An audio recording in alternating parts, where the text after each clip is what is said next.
التواجد ديالي في هذه التظاهره، هذا يعني احتفالا بهذه المعلمه الرياضيه الكبيره اللي في المغرب، اللي تاسست في هذا وبقات مثابره على نجاحاتها وعلى استمراريتها، اللي هي الوداد البيضاويه.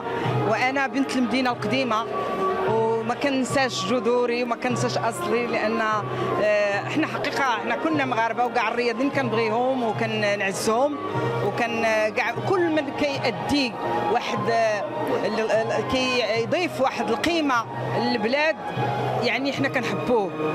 ولسيما الوداد، الاب ديالي الله يرحمه كان وداديه، الام ديالي كانت وداديه، الاخوان ديالي وداديين.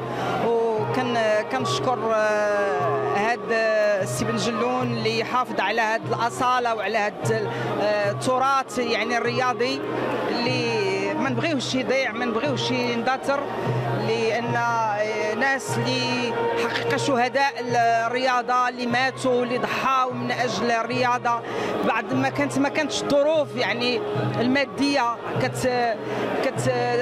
تهتم بهم الجامعات. وهذا الحمد لله الان يعني بتضحياتهم ان الرياضيين الان صبحوا بواحد مستوى عالي ومستوى عالمي. يعني كنتمنى لهم مزيدا من العطاء ومزيدا من الرفع الرايه الوطنيه المغربيه.